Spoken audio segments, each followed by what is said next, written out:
Good morning, students. Today we will do 10th class chapter Globalization and Indian Economy. In earlier chapters, we read about Indian economy sector, development, money and credit. इन सारे chapters को देखने के बाद हम लोग इतना understand कर पाए हैं कि जो भी हम लोग बात करेंगे वो फाइनेंस से रिलेटेड होगी, फाइनेंस से रिलेटेड होगी, इकोनॉमी से रिलेटेड होगी। वो इकोनॉमी से रिलेटेड जब इकोनॉमी को आपकी फाइनेंस कंडीशन को इम्प्रूव करने के लिए जिस सेक्टर में आप जॉब करोगे उससे रिलेटेड बात थी। आज का जो टॉपिक है आपका ग्लोबलाइजेशन एंड इंडियन इकोनॉमी की जब हम बात करते हैं, इस चैप्टर के अंदर, इस टॉपिक के अंदर दो अलग अलग चीजों की बात कर रहे हैं। एक चीज की बात कर रहे हैं ग्लोबलाइजेशन यानी पूरे ग्लोब की बात करनी है, फिर दूसरी तरफ इंडियन इकोनॉमी यानी अपने इंडिया की फाइनेंस कंडीशन की बात करनी है।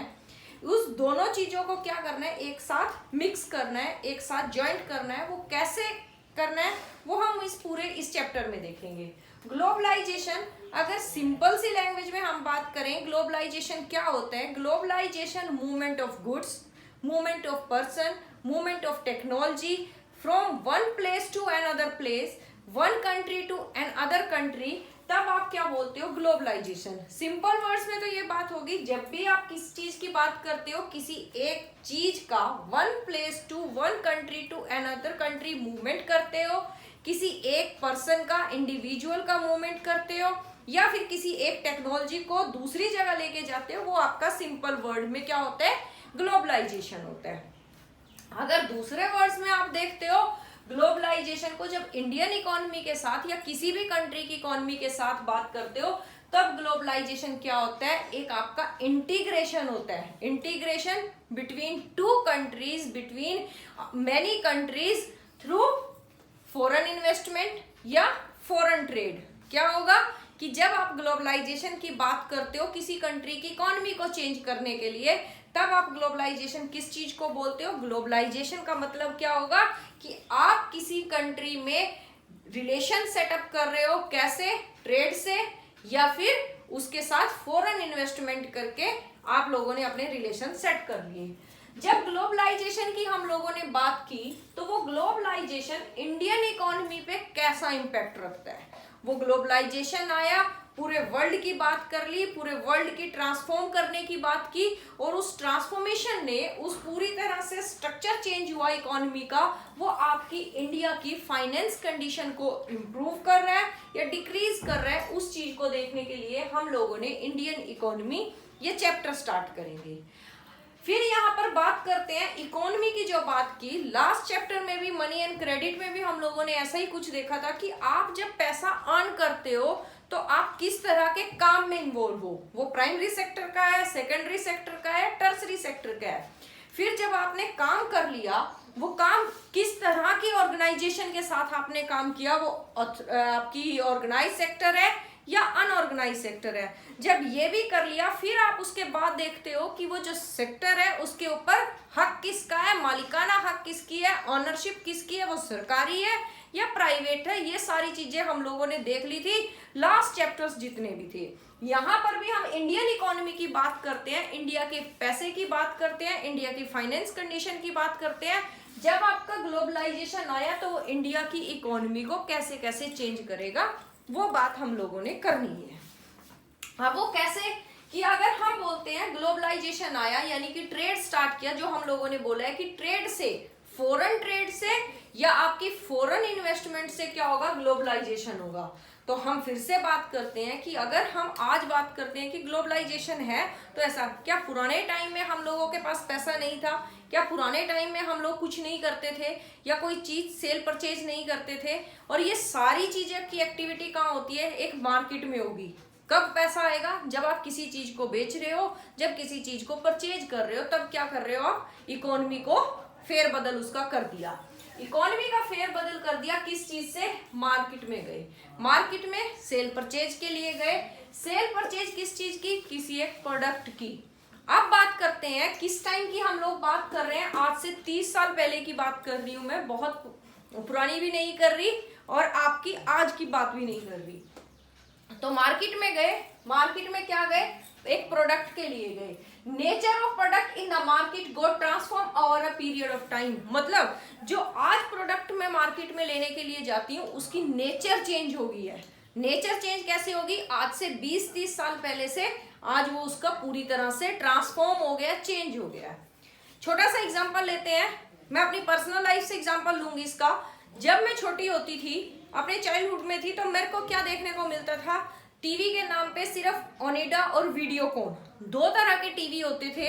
लेकिन अगर आज आप लोगों के सामने मैं ओनिडा या वीडियोकॉन जैसे टीवी का नाम भी लेती हूँ तो आप लोगों को वो चीज समझ भी नहीं आनी। और उनकी एडवर्टाइजमेंट करने का तरीका भी बड़ा अलग ही होता था। ओनिडा की जो एड होती थी वो इररेलेवेंट सी एड होती थी कि वो टीवी को कहीं से फेंको, टूटेगा नहीं, कुछ नहीं, तो ऐसी कोई एडवर्टाइजमेंट वो करती थी। आज आप लोग जब एड देखते हो किसी टीवी की तो वो उसके आपके साउंड सिस्टम की बात करते हैं, पिक्चर की क्वालिटी की बात करते हैं, वो सारी चीजें ये बात करते हैं। बट हम उस टाइम पे मजबूती देखते थे कि उसकी कितनी मजबूती होती है इस चीज से रिलेटेड। तो हम लोगों के पास चॉइस के नाम पर सिर्फ 2 टीवी होते थे, ओनिडा या वीडियोकॉन। फिर फ्रिज की बात करते हैं, फ्रिज के नाम पे या तो गोदरेज होता था या एक आपका एल्विन नाम का फ्रिज होता था, वो 2 तरह के फ्रिज थे।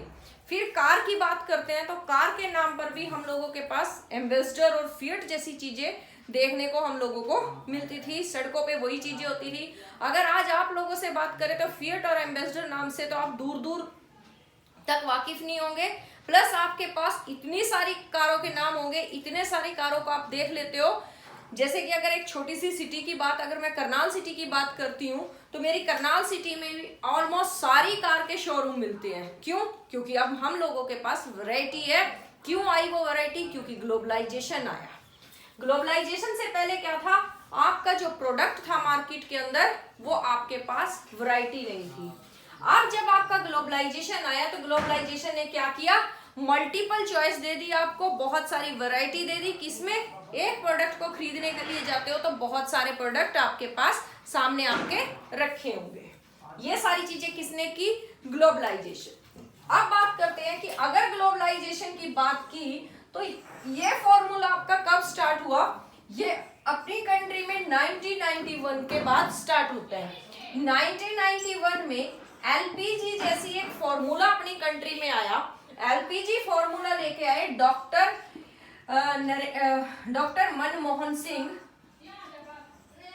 मनमोहन सिंह, जो उस टाइम पे आपके क्या थे? आपके फाइनेंस मिनिस्टर थे। और गवर्नमेंट थी कांग्रेस की। प्राइम मिनिस्टर थे उस टाइम पे आपके PV Narasimha Rao. Prime minister PV Narasimha Rao थे। आपके जो इकोनॉमिक्स को देखने के लिए फाइनेंस मिनिस्टर थे वो आपके डॉक्टर मनमोहन सिंह जी थे। वो 1991 में एक फॉर्मूला लेके आए जिसका नाम था एलपीजी फॉर्मूला। अब ये एलपीजी फॉर्मूला क्या है? किस चीज पे काम किया? ये एलपीजी फॉर्मूला है आपका लिबरलाइजेशन, प्राइवेटाइजेशन और आपका ग्लोबलाइजेशन। इन 3 चीजों पे मनमोहन सिंह जी ने काम किया। ग्लोबलाइजेशन, लिबरलाइजेशन और प्राइवेटाइजेशन। अगर इस चैप्टर में हम बात करेंगे तो हम 2 चीजों की बात कर रहे हैं, लिबरलाइजेशन की और आपके ग्लोबलाइजेशन की। लिबरलाइजेशन में क्या हुआ कि आपका फॉरेन इन्वेस्टमेंट या फॉरेन ट्रेड है उनको फ्री कर दिया। आप अपनी कंट्री में किसी भी कंपनी को बुला सकते हो, उनके साथ डायरेक्ट इन्वेस्टमेंट करवा सकते हो। तो ये आपका ग्लोबलाइजेशन और लिबरलाइजेशन के बाद हुआ। अब आपके एक और आप काम करते हैं, प्रोडक्शन अक्रॉस द कंट्री। अब इस चीज में क्या करना है? जो आपकी प्रोडक्शन की बात करनी है कि इस काम को, ग्लोबलाइजेशन को इजी कैसे करना है, क्या इस चीज में इन्वॉल्व होगी जो आपके ग्लोबलाइजेशन को इजी वे में काम करेगा। उसमें क्या आया? आपकी सबसे पहले एमएनसी आया। MNC multinational company. मेरी जो अर्लियर वीडियो है इसी चैप्टर से रिलेटेड, उसमें मैंने सारे टर्म्स लिख रखे हैं। एफडीआई का मीनिंग क्या है, एफआई का मीनिंग क्या है, आप कैसे एसएस फॉर्मूला पे काम करोगे, वो वीडियो आप लोग देख लेना। एमएनसी की बात कर रहे हैं। एमएनसी क्या है? Multinational company. मल्टीनेशनल कंपनी किस कंपनी को बोलोगे? जिसका कंट्रोल या जिसका प्लांट एक कंट्री के साथ साथ दूसरी कंट्रीज में भी होगा, वो क्या होगी? आपकी एमएनसी होगी। एक ऐसी कंपनी जिसका प्लांट जो है मैन्युफैक्चरिंग प्लांट एक कंट्री में भी है और दूसरी कंट्री में भी है, या उसका कंट्रोल एक फैक्ट्री पे अलग अलग जगह पे अलग अलग कंट्री में वो पूरा कंट्रोल रखती है।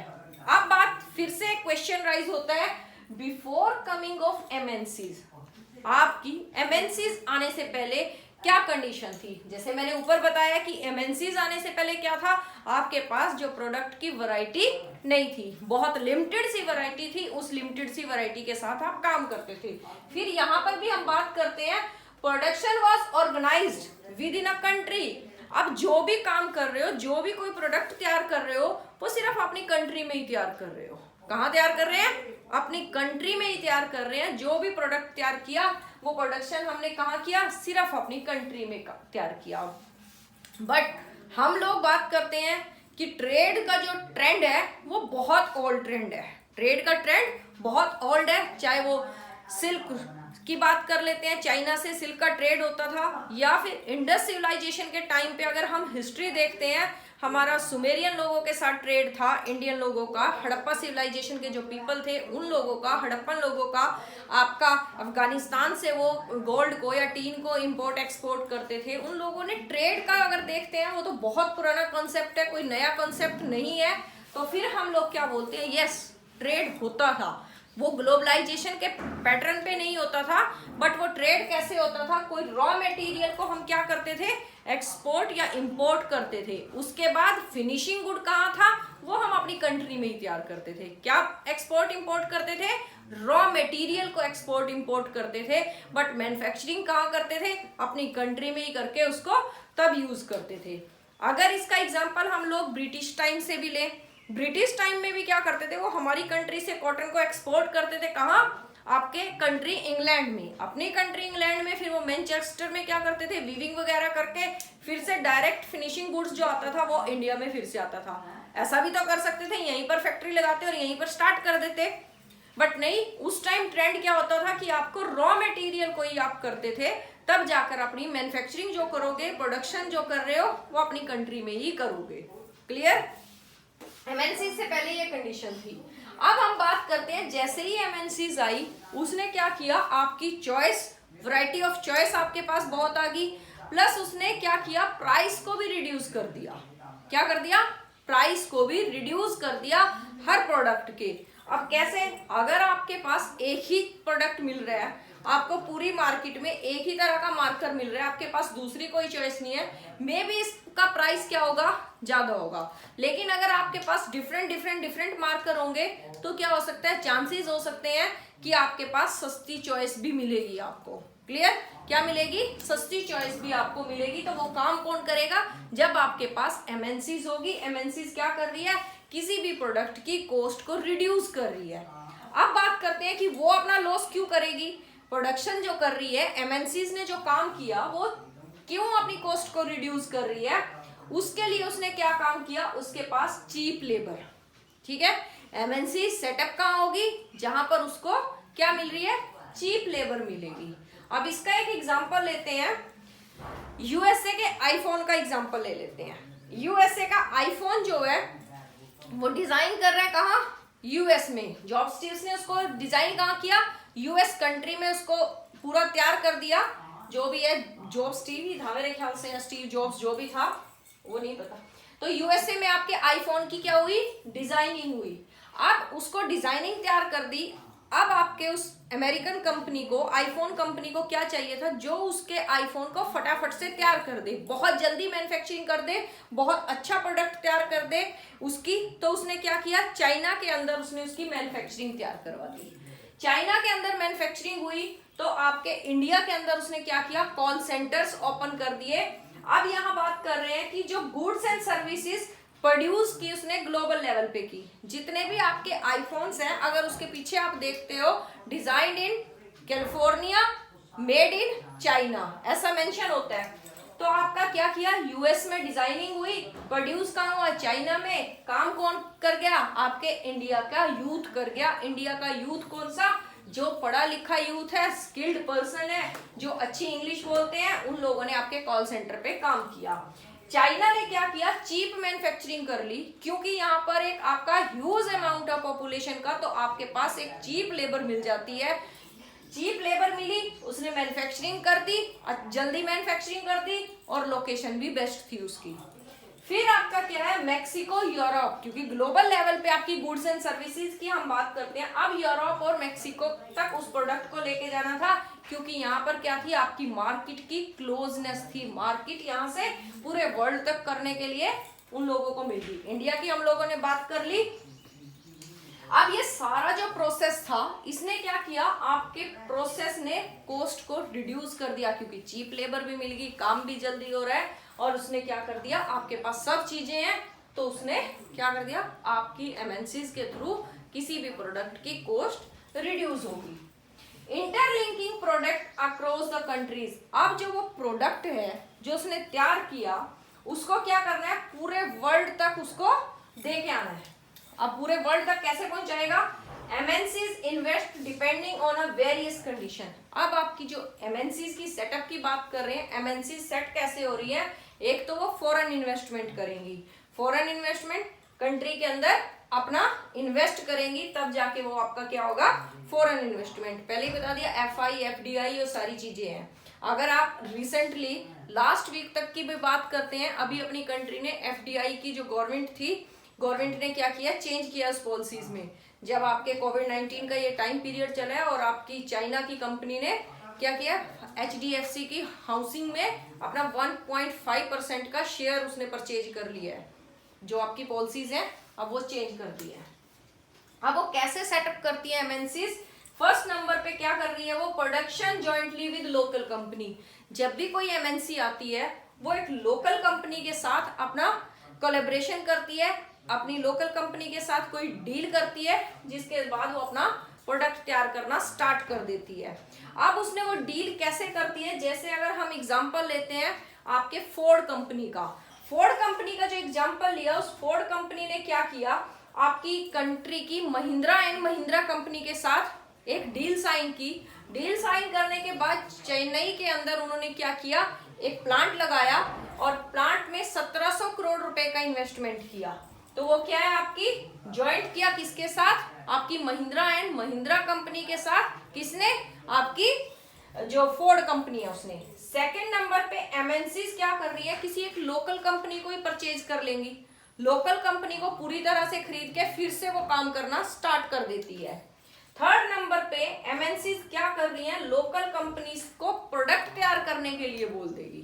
क्या कर देगी, एक प्रोडक्ट तैयार करने के लिए बोल देगी। कैसे प्रोडक्ट तैयार करने के लिए बोल देगी, लोकल कंपनी को फुटवियर्स चाहिए, उसको वो ऑर्डर कर देगा 3000 फुटवियर मेरे लिए तैयार कर दो, और फिर वो अपने नाम से, ब्रांड से, अपने नाम के, तब उसको बेचना वो स्टार्ट कर देती है।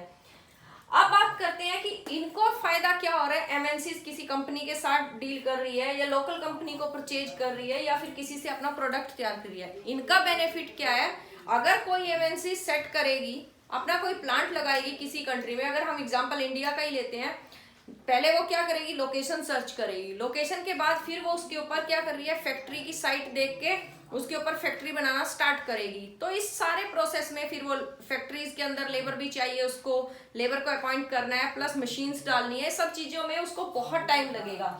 अगर वो किसी कंपनी के साथ कोलैबोरेशन के साथ चलती है, ज्वाइंटली काम करती है, तब ना तो उसको साइट की टेंशन है, तब ना उसको लेबर की टेंशन है, ना उसको किसकी, मशीन्स की टेंशन है। अब वो क्या करेगी, सिर्फ उसमें न्यू टेक्नोलॉजी का इनपुट करेगी, न्यू टेक्नोलॉजी डाल देगी, बस जिससे क्या होगा, आपका प्रोडक्शन फास्ट होगा, आप बड़ी जल्दी से काम करके मार्केट में लेके आओगे। कंपनी को परचेज कर लिया, कंपनी को परचेज कर लिया, तब भी आपकी साइट की प्रॉब्लम सॉल्व होगी एमएनसी की, प्लस जो फैक्ट्रीज में उसको चेंज करना है वो करेगी, वर्कर उसके पास ऑलरेडी है ही है। थर्ड नंबर पे अब ना तो उसको साइट की टेंशन है, कोई साइट खरीदनी है, ना उसको वर्कर की टेंशन है, ना उसको मशीन की टेंशन है। थर्ड पॉइंट में अब वो किसी लोकल कंपनी को क्या कर रही है, ऑर्डर दे रही है, वो फटाफट से काम उसके लिए तैयार कर रहे हैं, और वो जल्दी क्या कर दिया, मार्केट में उसने लेके आना स्टार्ट कर दिया। अब इस चैप्टर में हम लोगों ने ये सब कुछ कर लिया, पढ़ लिया कि कैसे आपका ग्लोबलाइजेशन से पहले क्या फेज था, ग्लोबलाइजेशन से पहले जो हम लोगों ने फेज देख लिया, उसके बाद एमएनसीज कैसे रोल प्ले कर रही हैं, कैसे डायरेक्ट इन्वेस्टमेंट होता है, कैसे एमएनसीज ने कंपनी को देख लिया, ये सब चीजें हम लोगों ने कहा इस टॉपिक में देख ली, इस वीडियो में देख ली। नेक्स्ट वीडियो में हम लोग क्या देखेंगे, एमएनसीज को कैसे अट्रैक्ट करेगी, फिर ग्लोबलाइजेशन कैसे होगा, डब्ल्यूटीओ का रोल क्या होगा, इन सब के लिए हम लोगों को नेक्स्ट वीडियो देखनी पड़ेगी। Thank you.